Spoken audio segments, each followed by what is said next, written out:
I got some of this for you. Goodness. For me? Yeah, just for you. First one is these are the J-Class outboards. The kids start in. The little juniors? Yeah, the juniors. 9 to 14-year-olds. They use 15 horsepower outboards, but they have restrictor plates on their carburetors to hold them down to about 8 horsepower.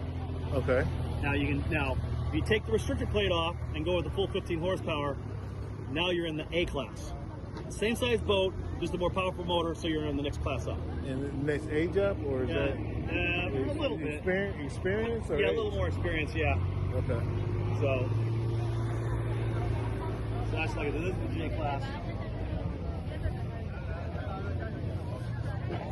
And J class is where all the current unlimited drivers started at in these guys. It's like he's saying, the go-karts for Gotcha. stock car drivers and stuff. Gotcha. Okay.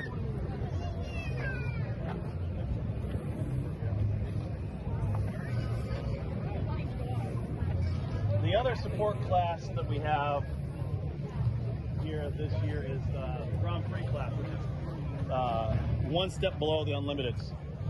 They weigh about 1,500 pounds. They're 22, 23 feet long. How close can I get in there? Right up to the fence. Oh, that's it? Yep. And they run big block V8s running on methanol. They top out around 160. On a really big course, 170 at the most. On the water? You're going, yeah. Going 170? Yeah, in this thing, weighing 1,500 pounds with a big block V8. Now, this next boat is an Unlimited. It's the Graham Trucking, the U12. That boat originally was the last boat to race as a Miss Budweiser. That's what they call the T6. Okay. And even on the back of the boat, they still have the born-on date. the old Budweiser born-on date. Okay. And this hull itself is the world record holder for a propeller-driven craft in a straightaway run. Okay. They set that record in 2004. And the average of the two runs was 220 and change. How many runs did they get? 2. You do 2 runs and you have Okay. to do them within an hour. It's just like with the land speed record, same thing. Okay. Yeah, they did. The average speed of the 2 runs was over 220 miles an hour. So no more On no the more water. no. Oh, no, that's crazy. So no more Miss Budweiser? No, hasn't been a Miss Budweiser since 2004. That was the last year that the Budweiser sponsored a boat in the series. Gotcha. Okay. One of these, the Unlimiteds. If you want to get a brand new hull build, just the hull itself with all the equipment and stuff, $500,000. Really? Yeah. Without the engine? Without the engine, no engines, no gearboxes, no trailer, no truck, no nothing. Just the hull itself, $500,000. And then plus the engine. The engines are about 50 grand a piece. There's a company called Whispering Turbines that rebuilds older Lycoming motors. They're T-55 L7Cs out of Vietnam era Chinook helicopters. They're rated at 2,650 shaft horsepower. You can see in the front there that you can see that the shaft comes out, hooks up to a gearbox, which then goes to a propeller. Right. There is no thrust from the exhaust. Oh, they're not jets; they're turbines. They're like I said, they're helicopter engines. Now, they found that to be more efficient on the water, or just more powerful? I think about the same amount of power. They're better power to weight ratio than the piston boats, piston engines were, and more reliable. Because on a turbine engine, you have one moving part. Okay, gotcha. Whereas a piston engine, you have how many moving parts? The whole engine. Yeah. You know how many moving parts? How many hundreds of moving parts? Okay. What else we got? Okay. The next boat, Pack, the frozen food company over in Eastern Washington. They sponsored the boat. Jamie Nielsen's the driver. Scott and Shannon Rainey are the owners. You can see the little black spots on the yard there. Those are vortex. They create vortex on more vortex nodes, so more turbulence in the air helps create more lift and downforce on the yard. vortex generators. Yeah. So this will race. This will race. Yeah, this will race the Graham and the Pride of America. Okay. It'd be a really unfair race, this against that. Sure. They've got better acceleration out the gate, out of the turns, because of being a piston engine. They can slow down the throttle in the turns like a car would, and then smash it coming out. Whereas these guys are maintaining the speed all through. Literally, they're just mashing the throttle all through the turn. Right. So their acceleration out of the turn it takes a little while for them to get back up to speed coming out of the turns, because you can't let the RPMs on a turbine drop too far, otherwise it'll drop into what they call ground idle, and now you got to refire the engine.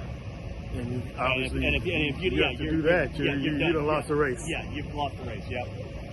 So, and you can see, here's a good one. You can see there's the escape hatch underneath the boat right there, the big orange. Yeah. So yeah. If you end up upside down in one of these boats, you're literally putting your head between your legs to get out. But hey, whatever it takes. Generally, you don't have to kiss your ass goodbye if you have to do that. Because these are pretty safe. Yeah. No, yes, my grandfather used to drive them. Yeah. This is a Lycoming T55 L7C gas turbine engine out of a Vietnam era Chinook helicopter. Yep. There's an output shaft comes out of this end. That's the hot end. And this blanket here is Kevlar. It's to keep if the fan blades if the turbine fan decides to come apart, it's not gonna cut the boat in half. They had those kind of issues early on using the turbines. I figured out, okay, this is not good. It doesn't help us out, huh? No. Is this ready for use, or is this just on display? No, this is the engine they'll be using this weekend. In fact, I think they're getting ready to put it in the boat. So they get a chance to race and rebuild the engine. No, they'll have multiple engines. So they'll have 3 or 4 engines, so they can swap engines out and decide on. They'll usually try and save their best engine for the final, for the championship final. So they're not retuning and working on the same engine. No, generally not. They do make changes to the gearboxes and the propellers, and also how the angle of the skid fin, how far forward and back, and what kind of angle it's at, and that changes from race course to race course. They also have onboard cameras in the cockpit, on top of the cowling front looking forward, on top of the cowling looking backwards, and on top of the wing looking forward. You can see one of the GoPros right there. Yeah. So, is that for the driver or them talking to their pit crew? Is that no? It's for their YouTube stream. Yeah, makes sense. And they post those onboard videos after the race. Yeah, which is impressive. I bet. Yeah. If you want to find out what it feels like to be driving a boat at 150, 160, 170 miles an hour on the water. Yeah, straight from the cockpit or just above the cockpit on the front of the cowling, or even from the good angles from that rear one on the wing, where you see. You couldn't lift that up yourself, huh? Yeah, it's 700 pounds. Yeah. You guys ready? Which is actually not that much when you consider that the old piston boats, the old Rolls-Royce Merlins and stuff, they weigh a ton. So they have they use a V-drive gearbox. So the shaft comes up the front there, this way.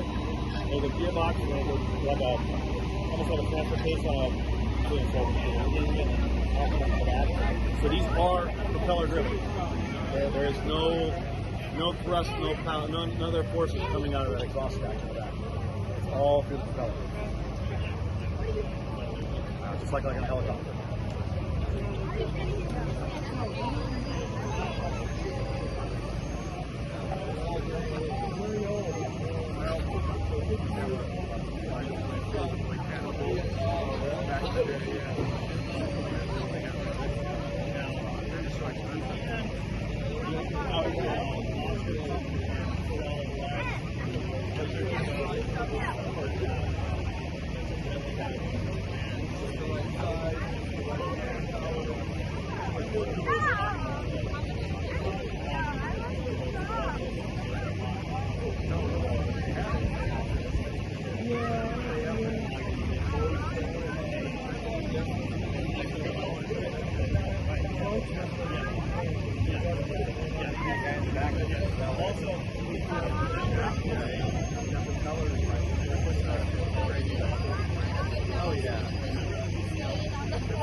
Because of that event, the 58 Gold Cup, it spurred, if we can get that kind of attention for that event, that's what led to us getting the World's Fair in '62.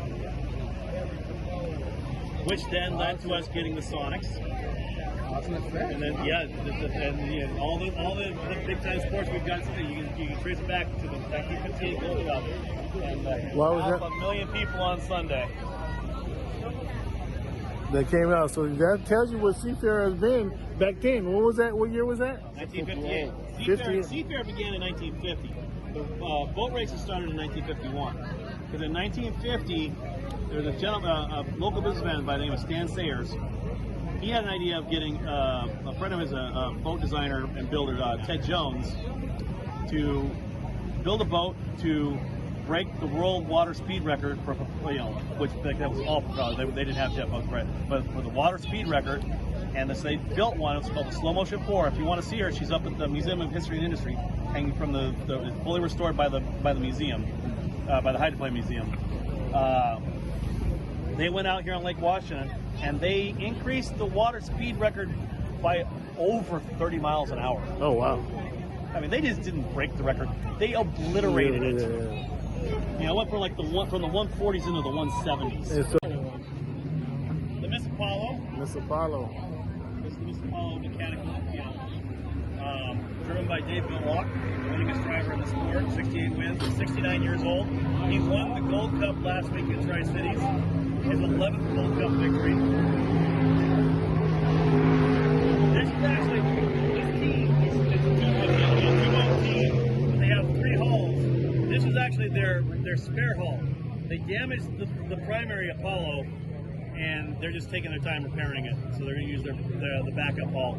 This boat was originally built in 2007 for the Miss Madison race team as the Oh Boy Alberto, the one they called Sharky, the one that had the shark's teeth and to this day they still, when you talk about the boat, you say, Sharky. "Oh, it's Sharky." Everybody knows exactly what hull you're talking about.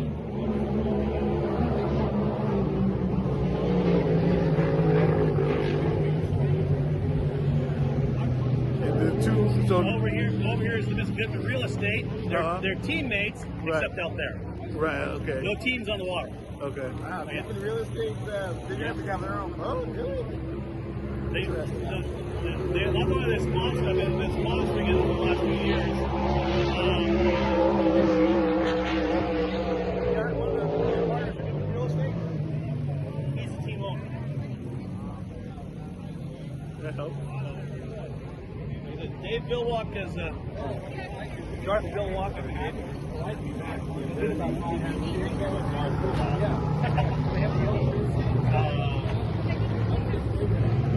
Andrew Tate drives Miss Here, you can can get a good shot. That's so you can see the skid fin there. You can see how big those things are. Yeah, I see. Yeah. And that digs into the water as you're going through the turn, so that you can actually be able to go around the turn. So Andrew Tate is the driver of this boat. His father, Mark Tate, was a driver back 25, 30 years ago. He drove the West Eagle and the Snippet Joes back in the day. So second generation driver there. Over here, back here you've got the Beacon team. You got the Beacon Plumbing is the white one in front. The Beacon Electric is the one in behind. Okay. And as Shawn would say, hey, stop freaking! Stop freaking! Call Beacon. They have two boats themselves? Yes, they have two boats, yes. The plumbing and the electrical? Yes. Okay. Oh, really? Beacon is doing it. No, they're owned by Strong Racing out of Tri-Cities, Washington. Are the owners. Daryl and Vanessa Strong are the owners of the boat. Beacon Plumbing, the white one, is the second oldest boat in the fleet and the oldest one that's here today.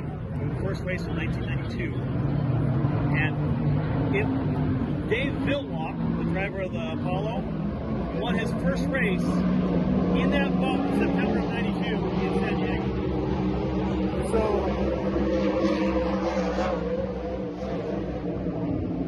there's a lot of regurgitating the boats. Everybody reuses the boats or resells the boats? Yeah, there's a lot of rebuilding and stuff and modifying and stuff because they're just so expensive. Like it's just the hull by itself is $500,000. Okay. You know, if you spend $20,000 modifying it, rebuilding it, why are you going to spend $500,000 for a new one? Makes sense. Okay. Yeah, that makes sense. So Corey Peabody's the driver of the Beacon Plumbing. J. Michael Kelly is the driver of the Beacon Electric. J. Michael Kelly is actually he's a third generation hydroplane driver. Although his dad and his grandfather never got to the Unlimited class, but they did race in the smaller classes.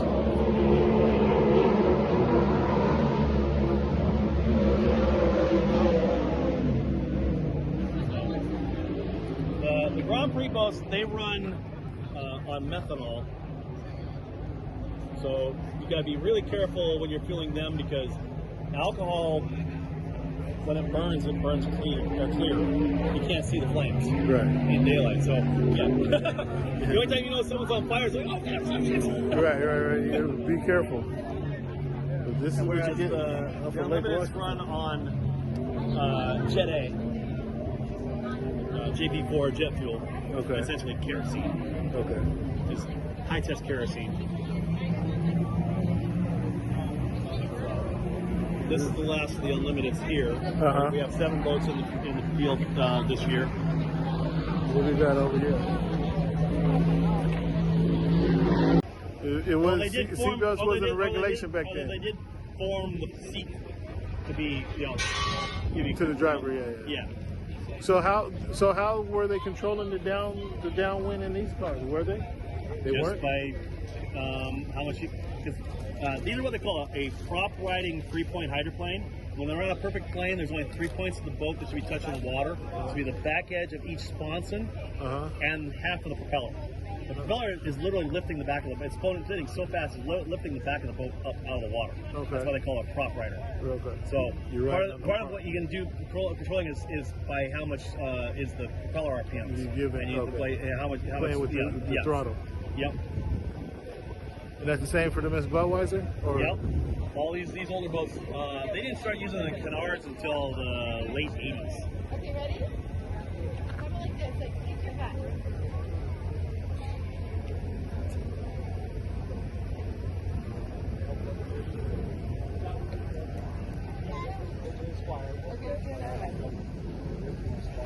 And this here is the 1980 Miss Budweiser. Dean Chenoweth was the driver of the boat. He died in a blowover accident in Tri-Cities in 1982 this boat. Oh, boy. Well, when you have a 4-ton boat land on you. Yeah. That's because it blew over because you're doing 175 miles an hour. Yeah. Chances are. Yeah, it's like has a Rolls-Royce Griffin V12, 2,240 cubic inches. And in race trim, 4 1,000 horsepower. Then this is Max topping out at. Well, this boat's predecessor, which was essentially the same design and same power plant and everything, when they were doing they were trying for the world's speed record in November of '79 up off Champagne Point here on Lake Washington. Okay. Before she basically disintegrated herself, they clocked her at 235 miles an hour. Ooh. And then the skid fin, which you see is much smaller than the ones they use now. Today, yeah. The skid fin and the rudder both decided at the same time, we're going to go bye-bye now. And ripped off, and the boat just went. And the driver, Chenoweth, the way the boat flipped, it literally ejected him out horizontally. So he skipped along the surface of the water. That's what. He's the only man to survive a boat wreck at over 200 miles an hour. So because he didn't hit the water at 200 miles an hour. Yeah. He skipped off. Yeah. So every time he's skipping off the water, he's dissipating energy. Yeah. You know, Interesting. it's kind of like the difference between when Tony Stewart wrecked at Daytona 500, the same year Dale Earnhardt Sr. died. Yeah. Well, Tony had a much more violent accident because he's flipping over and bouncing off things and everything. Every time he's hitting, he's dissipating energy. Taking energy away. Dale just went boom, right into the wall. Right into the wall. Makes sense. You know? Who's this over here starting out? That would be the Pride of Pay Impact, 1973. Pay Impact? Yes, the 1973 Pride of Pay Impact. If you remember the Pay Impact hardware stores back in the day. Yeah. There's Pay Yes, the Impact. Pride of Pay Impact. There's Atlas Van Lines. This is the Pride of Pay Impact, 1973. The Winged Wonder, the first unlimited hydroplane to have a horizontal stabilizer. Okay. This one was first driven by George Henley in 1973. Was national champion winner in 73, 74, and 75. Gold Cup winners in 73, 74, and 75. Rolls-Royce Merlin Power Plant. Are they still running these? Yeah, they do exhibitions. Okay. These are working. Yeah. We just heard it prop up. So. Yeah, they will be going out on the water. Just as these have all been fully restored back to their original condition. Okay. This last boat here is the 1977 Atlas Van Lines. Yes, sir. The Blue Blaster. Yes, sir. At one time was the winningest hull in the sport. Uh-huh. Not anymore. That one belongs to the hull that's the Miss Madison now is the T3 Miss Budweiser. But like the Pay Impact and the Square Shop, Rolls-Royce Merlin, Bill Mussey was the driver.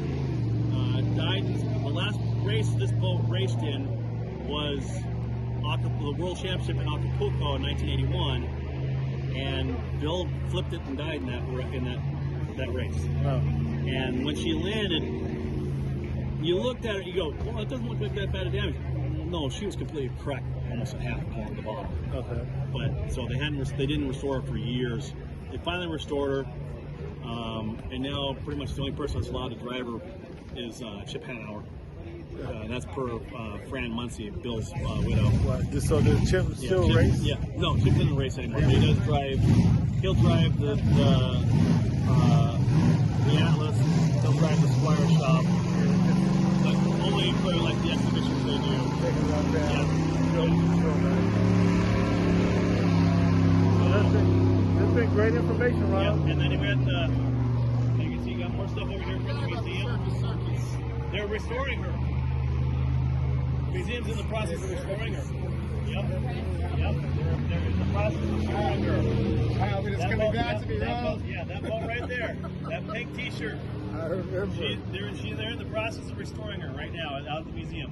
If you've been to the museum out in Kent, Okay. it's right on 196th. I think the last time I saw it was at the actual surface though. Like the hotel. They used to have it every once in a while. Oh, yeah.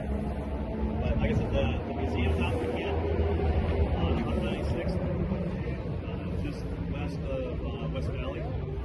So if you go to 196th, 196, go turn west, and right before you have 196, and it kind of curves around, and it eventually becomes 200, then hooks up to the Wiley Road. Right where it makes that curve, the museum's right there.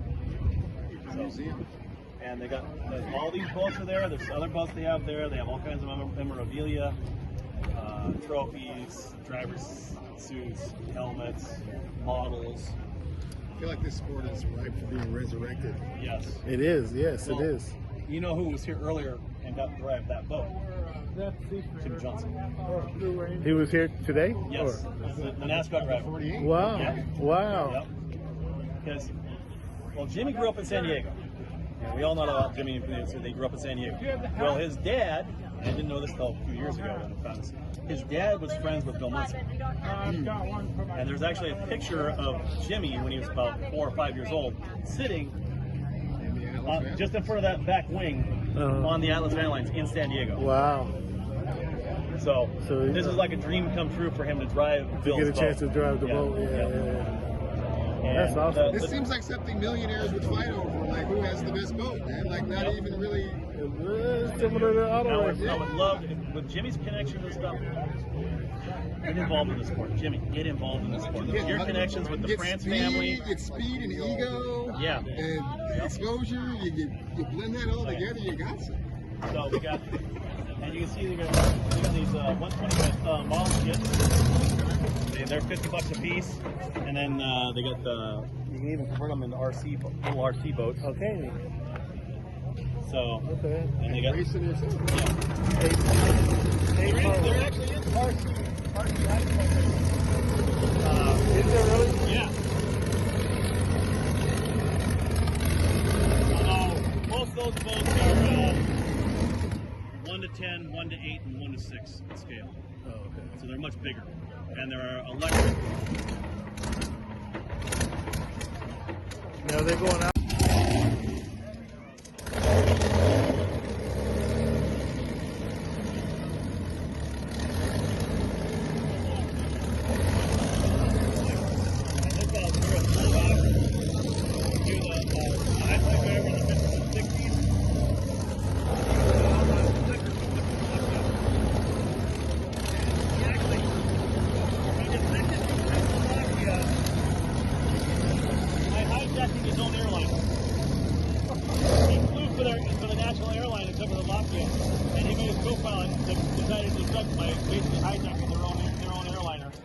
To West Germany. Wise. That's a really good book. I have the Kindle version. I don't have the hardbound yet.